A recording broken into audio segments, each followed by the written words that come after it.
Hi Rob, how's the call going? Oh, hi Mia. Yeah, great. I can't believe the first term's nearly over. I saw your group's performance last night at the student theater. It was good. Really? Yeah, but now we have to write a report on the whole thing in a depth analysis. I don't know where to start. Like, I have to write about the role I played, the doctor, how I developed the character. Well, what was your starting point? My grandfather was a doctor before he retired, and I just based it on him. Okay, but how? Did you talk to him about it? He must have all sorts of stories, but he never said much about his work even now. He has the sort of authority though. So, how do you manage to capture that? I visualized what he must have been like in the past when he was sitting in his consulting room listening to his patients. Okay, so that's what you explained in your report, right? Then there's an issue of atmosphere. So, in the first scene, we needed to know how boring life was in the doctor's village in the 1950s.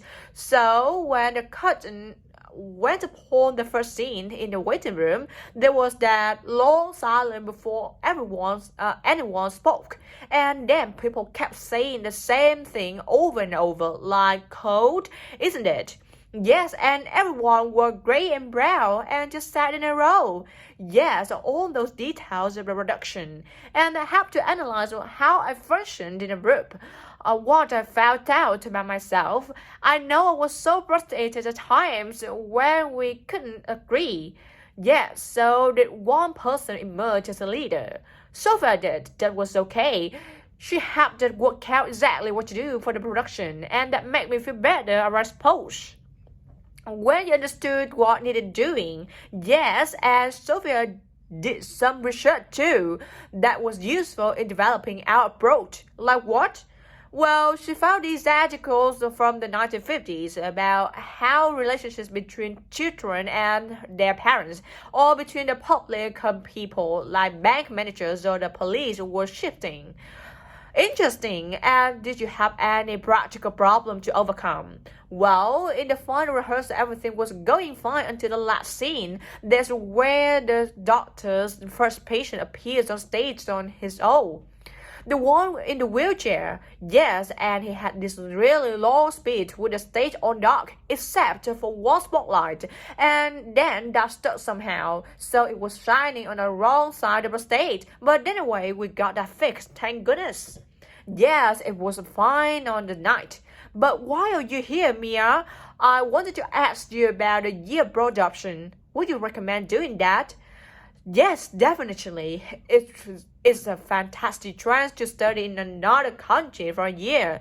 I think I like to do it, but it looks very competitive. There's only a limited number of places.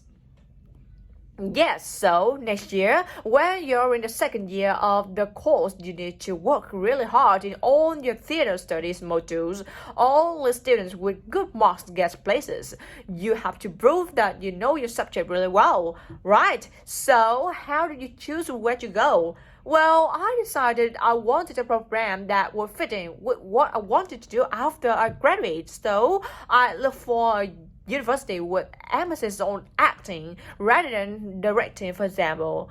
It depends on you. Then, about 6 months before you go, you have to email the scheme coordinator with your top three choices.